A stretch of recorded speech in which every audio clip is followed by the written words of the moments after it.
ขอนอบน้อมแด่องค์สมเด็จพระสัมมาสัมพุทธเจ้าผู้เป็นบรมครูของเทวดาและมนุษย์ทั้งหลายขอน้อมกราบและองค์พระสัทธรรมที่พระศาสดาทรงตรัสไว้ดีแล้วทุกประการขอน้อมกราบและคุณพระอริยสงฆ์ผู้ลำลงปฏิบัติพระธรรมวินัยขอแสดงความเคารพนับถือเพื่อนสหธรรมิกทุกทุกองค์และขอความสงบเยือกเย็นแห่งจิตแห่งใจความผาสุกทุกประการขอจงบังเกิดมีและพวกเราทั้งหลายที่กำลังได้ยินได้ฟังซึ่งในช่วงระยะต่อจากนี้ไป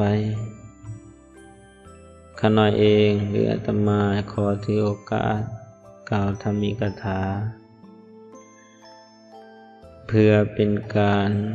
สงเคราะห์ในการได้ยินได้ฟังเพื่อให้เกิดประโยชน์เกี่ยวกับสิ่งที่เฮากำลังประพฤติปฏิบัติทั้งละการฝึกหัดปฏิบัติตนเพื่อให้การปฏิบัติของเฮาถูกต้องตามรูปแบบของพระพุทธศาสนาในการประพฤติปฏิบัติในรูปแบบเฮาควรที่จะมาทำความเข้าใจเกี่ยวกับการปฏิบัติของเฮาปฏิบัติในรูปแบบใดจึงเป็นการปฏิบัติที่ถูกต้องซึ่ง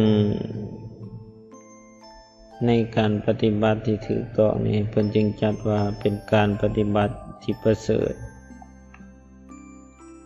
ถ้าหากว่าพวกเราทั้งหลายนี้ยังพากันประพฤติปฏิบัติไปในทางที่ผิดในทางที่บ่ดีบ่งาม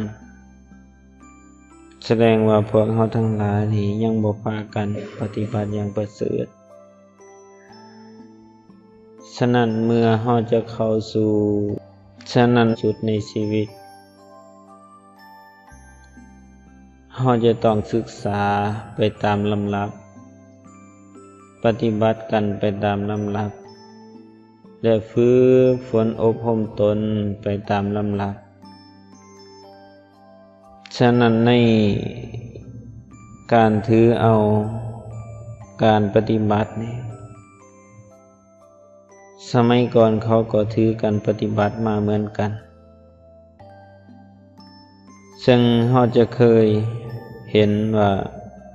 มนุษย์ทั้งหลายเป็นจำนวนมากเมื่อถือภัยคุกคามยอมถือเอาภูเขาเลป่าไม้อันศักดิ์สิทธิ์เล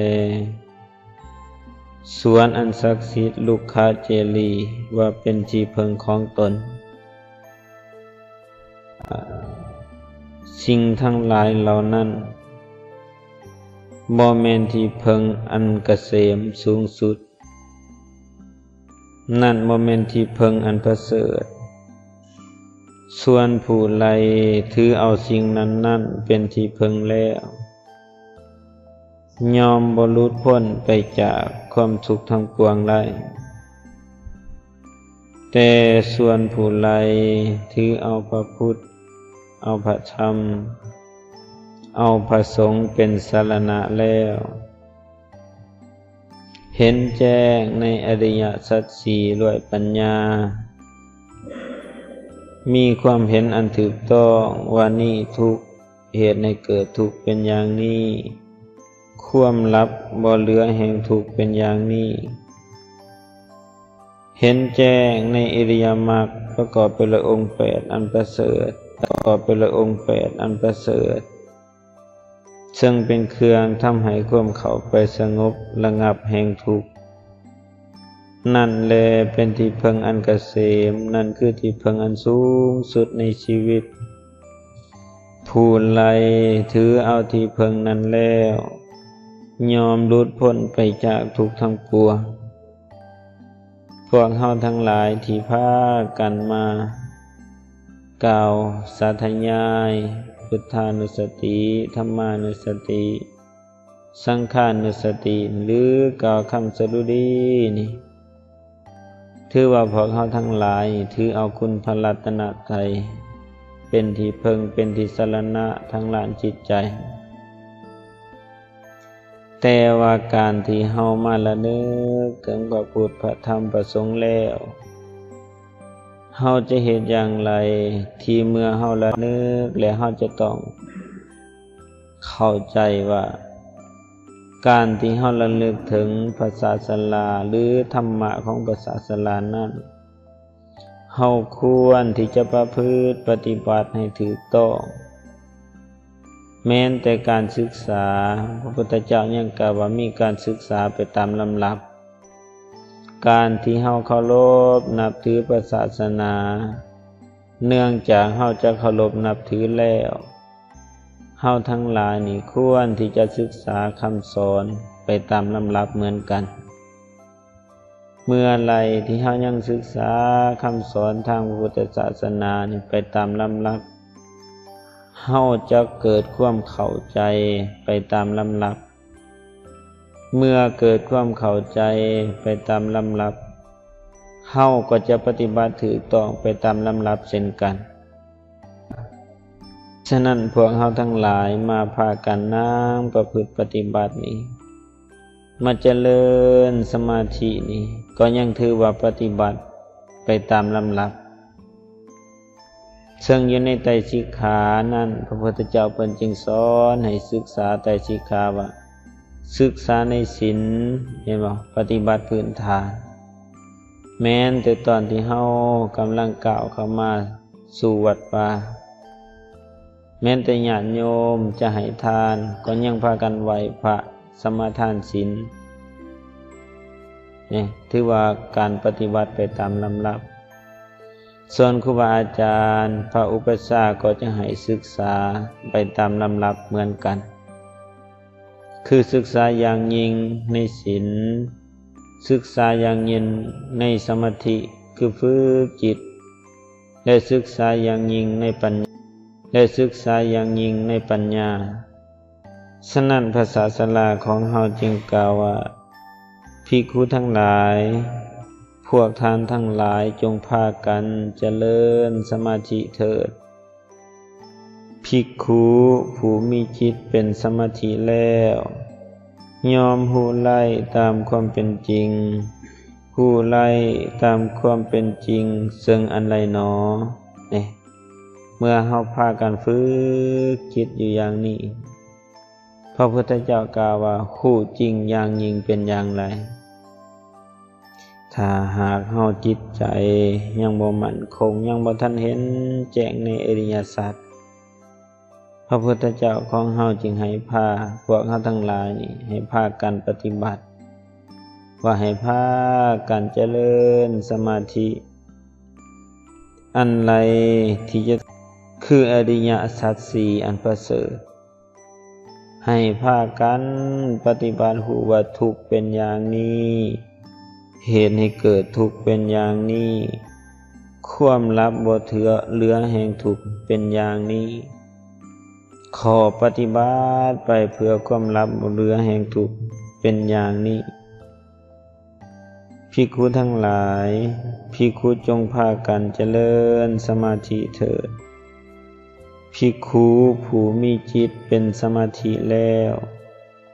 ยอมหูไล่ตามความเป็นจริงเพราะเหตุนั้นภิกขุในกรณีนี้พวกท่านทั้งหลายจงพากันทำความเพียรเพื่อให้รู้แจ้งซึ่งอริยสัจสี่ตราบใดที่พวกเฮานี่ยังบ่ทันเข้าถึงความลับบ่เหลือบ่ทันก็ขอให้พากันศึกษาอย่างยิ่ง โดยเฉพาะการฝึกจิตเมื่อไรที่จิตของเฮายังบ่ทันหลุดพ้นจากอาสวะบ่ทันเข้าถึงในธรรมที่ยังบ่ทันเข้าถึงบ่ทันบรรลุในธรรมที่ยังบ่ทันบรรลุบ่ทันได้เห็นแจ้งในอริยสัจธรรมที่ยังบ่ทันเห็นแจ้งพวกเฮายิ่งจำเป็นต้องเพิ่มกำลังฝึกหัดปฏิบัติตนเพื่อให้เห็นแจ้งตามความเป็นจริงตามพระศาสดาทรงสอนไว้การที่เฮาตื่นขึ้นมานี่ขอให้พวกเฮาพากันภาคภูมิใจสร้างสติสร้างสัมปชัญญะคอยฝึกหัดปฏิบัติตนเพื่อให้เกิดความเข้าใจไปตามลำดับเพื่อจะเฮ็ดให้เฮาพวกเฮานี่ทั้งหลายนี่นำไปประพฤติปฏิบัติให้ถูกต้องไปตามลำดับพระพุทธเจ้าของเฮานี่สอนทุกวิธีทางว่าการบรรลุอริยสัจธรรมในธรรมวินัยนี้ยอมบรรลุไปตามลำดับ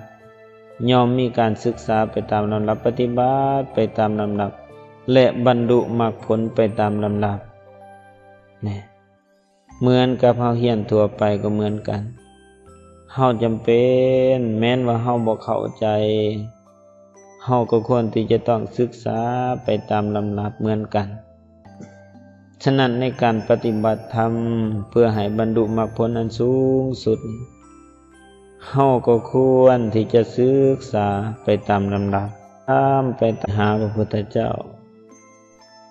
พระพุทธเจ้านี่เมื่อถือพราหมณ์ถามว่าข้าแต่พระองค์ผู้เจริญพระองค์สามารถบัญญัติธรรมวินัยนี้พระศาสดาสามารถบัญญัติว่าการศึกษาไปตามลำดับกระทำไปตามลำดับปฏิบัติไล่ตามลำดับอย่างนั้นหรือพระพุทธเจ้าของเฮากล่าวว่ารู้ก่อนพราหมณ์ในธรรมวินัยนี้เฮาสามารถบัญญัติกฎเกณฑ์แห่งการศึกษาไปตามลำดับกระทำกันไปตามลำดับและปฏิบัติตามลำดับไล่เหมือนกันพราหมณ์เปรียบเสมือนผู้ชำนาญในการฝึกม้าไล่ม้าชนิดที่อาจฝึกไล่มาแล้วในตอนทำอิฐยอมฝึกให้หูจักการสวมสายบังเหียนก่อนบ้านเฮาเอิ้นว่าสวมเข้าเนาะก่อนสิจะจูงม้าจูงควายเห็นบ่บ้านเฮางัวควายที่เกิดมาทำอิฐนี่มันบ่ทันมีเข้าแต่เมื่อไรนี่เจ้าของงัวเจ้าของควายก็ฮู้จักว่างัวควายมันสมควรแล้วที่จะฝึกหัดเพื่อจูงไปสะดวกเขาจะสนเข้ามันฉะนั้นพระพุทธเจ้าก็เหมือนกันสอนคนอีกว่าควรจะสอนให้สอนคนอีกว่าควรจะสอนให้เฮ็ดอย่างไรก่อนเพิ่นจึงเปรียบเทียบว่าเหมือนการสอนม้าว่ายอมฝึกให้รู้จักการสวมเข้าก่อนแล้วจึงค่อยฝึกอย่างอื่นให้ยิ่งขึ้นไปสันใดพราหมณ์เอ่ยตถาคตนั่นก็เหมือนกันเมื่อไล่บุรุษพ่อฝึกไล่มาแล้วในขันธ์ทำอิฐยอมแนะนำอย่างนี้ว่าเพื่อนสอนภิกขุว่ามาเถิดภิกขุท่านจงเป็นผู้มีศีลสำรวมด้วยลีในปาติโมกข์ให้ถึงพร้อมด้วยมารยาทและโคจรมีปกติเห็นภัยแม้ในโทษที่ถือกันว่าเล็กน้อยจงให้ภิกษุทั้งหลายเถิดสมทานในสิกขาบททั้งหลายเถิด พราหมณ์เอ่ยในการไล่ภิกขุนั้นเป็นผู้มีศีลดังที่เฮากล่าวดีแล้วตถาคตย่อมแนะนำให้ยิ่งขึ้นไปอีกว่ามาเถิดภิกขุท่านจงเป็นผู้สำรวมในอินทรีย์ทั้งหลายเถิดไล่เห็นรูปด้วยตาแล้วจักบ่ยึดถือเอาโดยนิมิต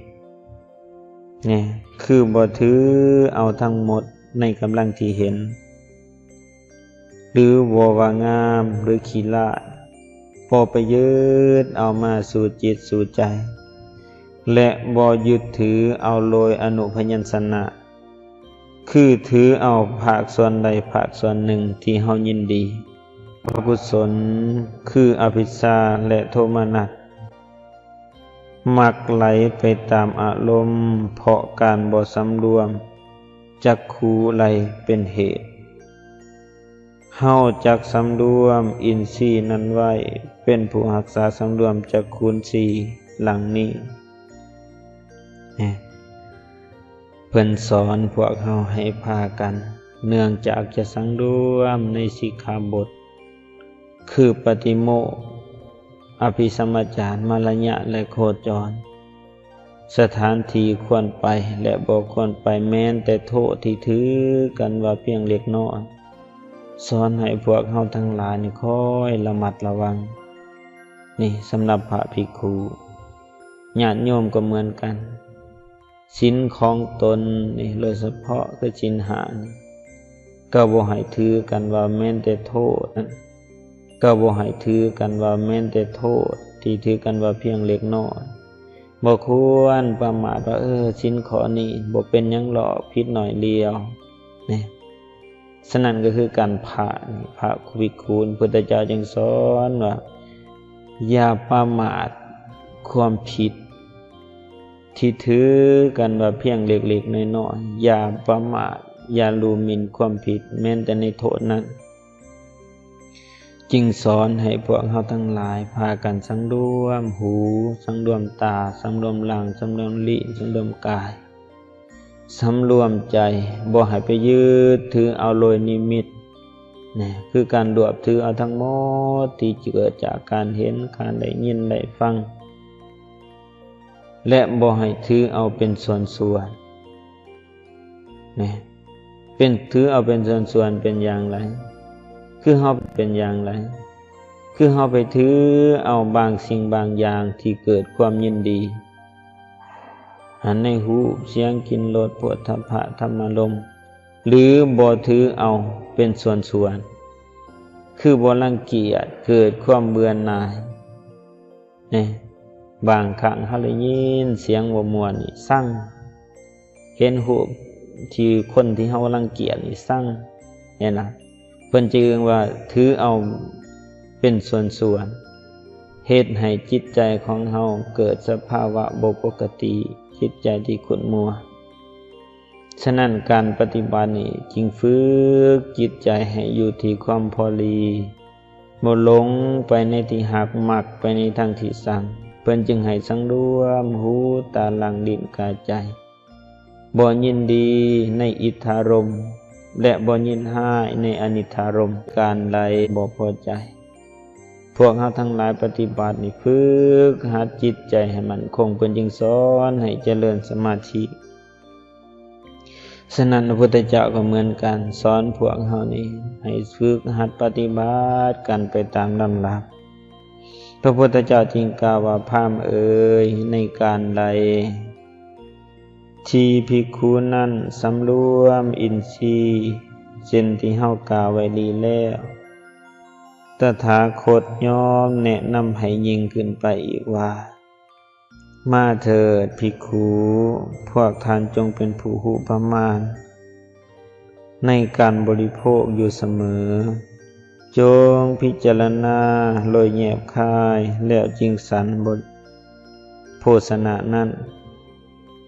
พวกเฮาทั้งหลายในสูตรปฏิสังขารโยอยู่ทุกมื้อ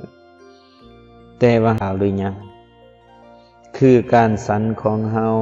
บ่แม่นสรรเพื่อเล่น บ่แม่นสันเพื่อมัวเมาบ่แม่นสันเพื่อประลาบตกแต่งแต่สันเพียงเพื่อให้กายของเฮานี้ตั้งอยู่ไลเนี่ยบ้านเฮาภาษาบ้านเฮากล่าวว่ากินเพื่ออยู่บ่แม่นอยู่เพื่อกินเนาะการอยู่ของเฮานี่โอ้ยคือมื้อแห่งอุดมสมบูรณ์เต็มที่ในการฉันการกินฉะนั้นพระพุทธเจ้าจึงสอนว่าให้รู้จักประมาณในการบริโภคเพื่อให้ชีวิตของเฮานี่เป็นไปเพื่อป้องกันความลำบากเพื่ออนุเคราะห์แก่การประพฤติพรหมจรรย์คือการประพฤติปฏิบัติที่ดีที่งามนี้โดยคิดว่าเฮาจะกำจัดเวทนาเก่าคือความหิวนี่ให้หมดไปและบ่เฮ็ดให้เวทนาใหม่นี่ให้เกิดขึ้นความที่อายุของเฮาลำเนินไปไล่ความบ่มีโทษเพราะอาหารและการอยู่ของเฮาจะเป็นการอยู่ที่ผาสุกพระพุทธเจ้ากล่าวว่าพราหมณ์เอ๋ยในการไล่ภิกขุนั้นผู้ประมาณในการบริโภคแล้วตถาคตยอมแนะนำให้ยิ่งขึ้นไปอีกว่ามาเถิดภิกขุทานจงประกอบความเพียรในธรรมเป็นเครื่องตื่นเถิดจงชำระจิตให้หมดจดให้บริสุทธิ์บริบูรณ์โดยสิ้นเชิงจากนิวรณธรรมทั้งหลายด้วยการเลินสอนพวกที่เลินจงกรมให้ชำระจิตของเฮาในให้พ้องใสด้วยการเลินการนั่งตลอดวันถึงค่ำให้เฮากระทำความเพียรจนสิ้นยามทำอิฐแห่งราตรีขันยามกลางแห่งราตรีให้สำเร็จการนอนอย่างราชสีห์เหมือนสิงคือนอนตะแคงขัวให้ตีนทั้งสองนี่เลื่อมกันมีสติสัมปชัญญะในการลุกขึ้นขันถึงยามท้ายแห่งราตรีให้พากันลุกขึ้นมาชำระจิตให้บริสุทธิ์จากนิวรณธรรมด้วยการเลินการนั่งอีกต่อไปพวกเราทั้งหลายให้ชำระจิตของตนนิวรณ์เกิดจากการง่วงเหงาหาวนอนก็ดีฟุ้งซ่านรำคาญก็ดีวิจิกิจฉาล้างเลสงสัยในการประพฤติปฏิบัตินี่ก็ดีให้พากันชำระออกฝึกจิตของเราให้มั่นคงพระพุทธเจ้าของเฮากล่าวว่าพราหมณ์เอ๋ยในการไล่ภิกขุนั้นเป็นผู้ประกอบความเพียรในธรรมเป็นเครื่องตื่นอยู่ตถาคตยอมกล่าวแนะนำให้ยิ่งขึ้นไปอีกว่ามาเถิดภิกขุทั้งหลายพวกทานจงประกอบพร้อมด้วยสติสัมปชัญญะรู้ตัวรอบคอบในการก้าวไปข้างหน้าถอยมาข้างหลังการเลี้ยวเบิ่งการแล่สายย่ายขัวการคู่การเหยียบแม้แต่การพาดสบงทรงจีวรการสันการพาดสบงทรงจีวรการสันการดื่มการเคี่ยวการดื่มการถ่ายอุจจาระปัสสาวะการไปการหยุดการนั่งการนอนการหลับการตื่นการเว้าการนิ่งให้มีสติสัมปชัญญะแม้แต่นอนก็ยังนอนอย่างมีสติอันนี้จักนั่งจักนอนแล้วจักสติไปอยู่หม้องไหนนั่งกับนอนมันรวมกันพอยับสายใหญ่ครัวเหยียดข้างแย่งก็มีโอ้ยนักปฏิบัติธรรมทั้งหลายนอนสมาธิก็มีบางคนโศกดีในก็อิงเศร้าเพราะนักปฏิบัติธรรมฉะนั้นพระพุทธเจ้าของเราให้ชำระจิตแม้แต่ในการนั่งอย่างไรที่จะให้ปราศจากนิวรณ์คือให้จิตใจของเรามีสติสัมปชัญญะในการนั่ง เลินก็เลินให้มีสติสัมปชัญญะเฮ็ดให้จิตใจของเราปราศจากนิวรณ์นี่พระพุทธเจ้าของเรากล่าวว่าพราหมณ์เอ๋ยในการไล่ภิกขุนั้นประกอบด้วยสติสัมปชัญญะเฮาตถาคตยอมแนะนำให้ยิ่งขึ้นไปอีกว่ามาเถิดภิกขุทั้งหลายพวกท่านทั้งหลายจงเสพเสนาสนะอันสงัดเห็นบ่คือโคนไม้ภูเขาเสาะขวยท้องถ้ำป่าที่แจ้งล้อมฟางในการใดที่สันอาหารแล้วกลับจากบิณฑบาตแล้วนั่งคู่บันดังตั้งกายตรงดำรงสติอยู่เฉพาะหน้ามีอยู่เฉพาะหน้ามีสติละอภิชาและโทมนัสทั้งหลายในโลกออกเสียไล่ละจิตที่เกิดจากอภิชาคือความบ่ฮู้จริงละพยาบาทเป็นผู้มีจิตใจปราศจากพยาบาทเป็นผู้มีกรุณาจิตหวังอนุเคราะห์เกื้อกูลในสัตว์ทั้งหลายคอยสำละจิตของเฮาให้ออกจากพยาบาทละทินนามิทธะมุ่งหวังแต่ความสว่างอยู่ในใจมีจิตใจปราศจากทินนามิทธะมีสติสัมปชัญญะคอยสำละจิตของเฮาให้ปราศจากทินนามิทธะนี่สอนว่าให้นั่งอยู่นี่มันอยากนอนก็ให้พากันสำละออกเฮ็ดให้จิตใจของเฮานี่สว่างขึ้นนี่นั่งอยู่นี่ให้มองเห็นว่าเหมือนกลางเว้นเฮ็ดให้จิตใจของเฮานี่เห็นแจ้งเหมือนกลางเว้นแล้วก็ละความฟุ้งซ่านมีจิตสงบอยู่ภายในคอยสำละจิตของตนให้ปราศจากอุทธัจจะกุกุจจะละวิจิกิจฉาฝึกจิตใจของเฮาให้ล่วงพ้นจากความสงสัยในคำสอนของพระพุทธเจ้าโลยบ่ต้องถามว่านี่แม่นหยังอันนี้แม่นหยังในกุศลธรรมบ่สงสัยคำสอนของพระพุทธเจ้านี่บ่สงสัยว่าการสร้างคุณงามความดีมันสิเกิดบุญหรือเกิดผลหรือบ่ละจิตของเฮานี่ในการปฏิบัติจิตของเฮาจะพองใสถ้าหากยังคิดอยู่ในใจว่าโอ้ยลูกมาแต่เลิกแต่เช้าปฏิบัติกันมันสิได้บุญบ่บ่จำเป็นต้องสงสัยพระพุทธเจ้าบอกว่าเมื่อใดที่เฮาสามารถละนิวรณธรรม5ประการที่เป็นนิวรณ์ขวางการเฮ็ดให้จิตของเฮาเศร้าหมองสามารถเฮ็ดให้ปัญญาของเฮาถอยลงได้ถ้านิวรณ์เกิดขึ้นแต่เมื่อไรเฮาสามารถกำจัดนิวรณธรรมให้หมดไปจึงจะสามารถบรรลุสามารถบรรลุฌานที่1อันจะเฮ็ดให้เกิดวิตกวิจารปิติสุขวิตกวิจารเสียไหลจึงสามารถบรรลุฌานที่2อันนี้ถ้าหากเฮาบ่สามารถแม้แต่สิกำจัดนิวรณธรรมไหลยาวหวังว่าเฮาจะสามารถบรรลุเฮาบ่จำเป็นต้องกล่าวหรอกว่าฌานที่1ที่2ที่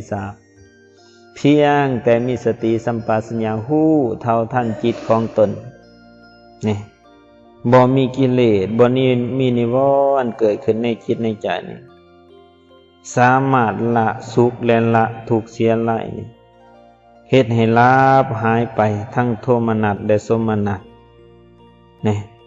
พระพุทธเจ้าของเฮากล่าวว่าพราหมณ์เอ๋ยภิกขุเหล่าใดเป็นเสขะคือพวกเฮาทั้งหลายนี่แหละยังจะต้องศึกษาในการฝึกหัดปฏิบัติตนยังบ่ทันไหลบรรลุอรหันตผลนี่แม้แต่ยังปรารถนายังบ่ทันไหลบรรลุอรหันตผลนี่แม้แต่ยังปรารถนานิพพานอันเป็นเครื่องเกษมปราศจาก เครื่องห้อยมัดคือกิเลสตัณหาบ่มีธรรมอื่นยิ่งไปกว่าคำสอนที่กล่าวมานี้เป็นคำสอนสำหรับภิกขุทั้งหลายเหล่านั้นเนี่ยสิ่งที่นำมากล่าวนี่สอนว่าเมื่อไรที่เฮายังเป็นพระเสขะสอนให้ปฏิบัติอย่างนี้ฝึกหัดอย่างนี้พยายามกระทำตามลำดับฝึกหัดไปตามลำดับปฏิบัติตามลำดับอย่างนี้ส่วนภิกขุเหล่าใดที่เป็นพระอรหันต์สิ้นอาสาวะแล้วจบพรหมจรรย์แล้วทำกิจที่ต้องทำให้สำเร็จแล้วมีภาระอันปลงไร้เสียแล้วมีประโยชน์อันตนบรรลุถึงแล้วพระเสกบรรลุถึงแล้วมีสังโยชน์ในภพสิ้นไปหอบแล้วหลุดพ้นแล้วธรรมทั้งหลายในคำสอนเหล่านี้เป็นไปเพื่อความสุขในปัจจุบันมีสติสัมปชัญญะภิกขุทั้งหลายเหล่านั้นยอมประกอบด้วยอย่างนี้แม้แต่พระอรหันต์เขาสิ้นจากพระเสขะคือจะต้องฝึกหัดปฏิบัติให้ยิ่งไปกว่านี้เขาบ่จำเป็นที่จะปฏิบัติให้ลำบากเหมือนกับพวกเราแต่เขามีสติสัมปชัญญะที่คอยผู้คอยเห็นให้เกิดความสุขในปัจจุบันบ่มีจิตที่จะไปยินดีในความสุขความทุกข์อันลำลาภในเกิดอภิชาและโทมนัสทั้งหลายในโลกแต่สำหรับพวกเราที่ยังจำเป็นจะต้องฝึกหัดปฏิบัติอีกต่อไป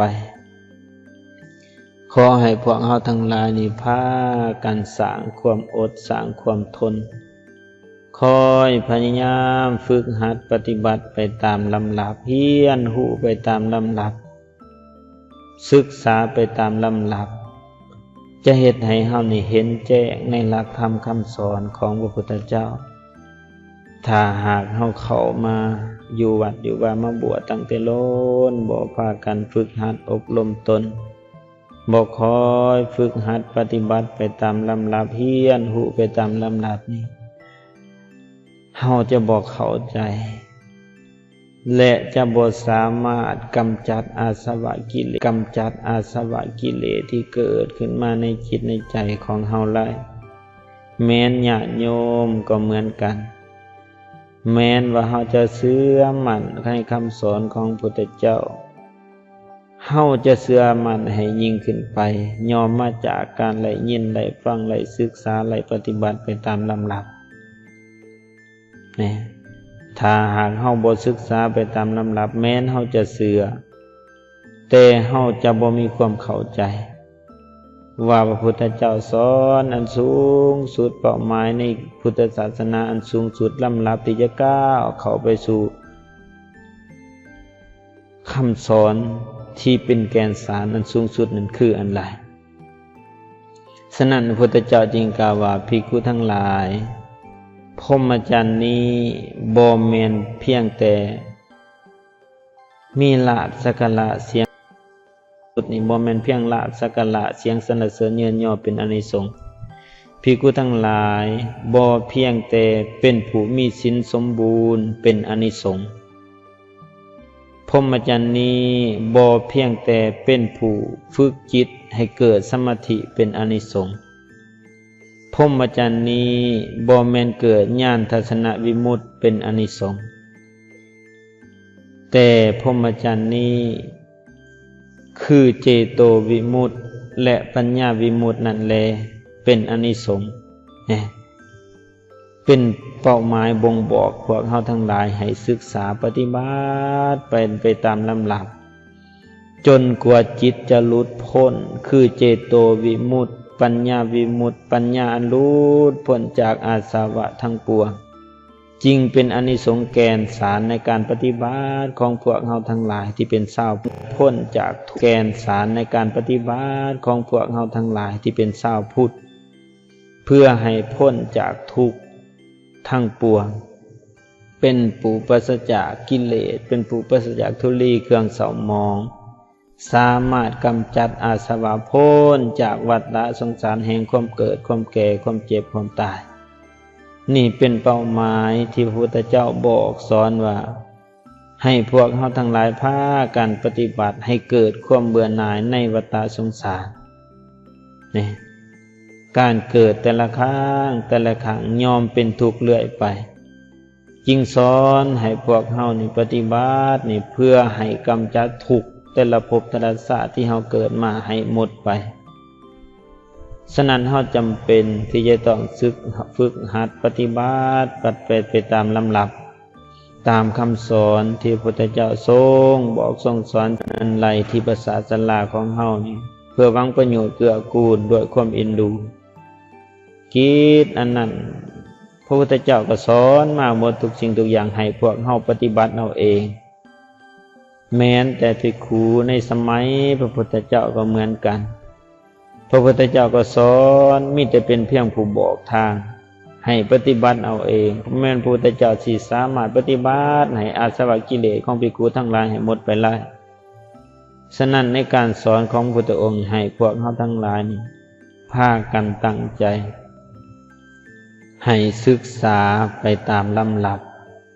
มีการกระทำไปตามลำดับคอยปฏิบัติไปตามลำดับไปสู่มรรคผลนิพพานฉะนั้นในการกล่าวธรรมิกถาก็ขออนุโมทนานำพ่อแม่ครูบาอาจารย์พระเนรทุกทุกองค์อำแรงในทุกทุกองค์ที่พากันมาฝึกหัดอดทนตื่นแต่หลับขับตานอนตื่นเลิกลุกเช้าไหวพระเช้าแรงบ่ขาดและขอให้พวกเราทั้งหลายฝึกหัดสร้างสติสัมปชัญญะบ่แม่นเฉพาะแต่ยามเช้ายามแลงในการปฏิบัติแม้นการเลินก็ให้มีการสังรวมในการเลินแม้นการนั่งการย่างการปากการเว้าก็ให้สังรวมในการปากการเว้าให้เฮาสังเกตเวลาเฮาเดินจงกรมเป็นกิริยาอันสังรวมที่งดงามที่สุดโมเมนต์ว่าออกจากเดินจงกรมแล้วก็แล่นไล่เตะกันหยอกกันย่างสนวัดครั้งนั้นได้ยินสังรวมให้ศึกษาไปตามลำดับแม้แต่การเดินการย่างการนั่งการปากการเว้าการกินการดื่มการนั่งการนอน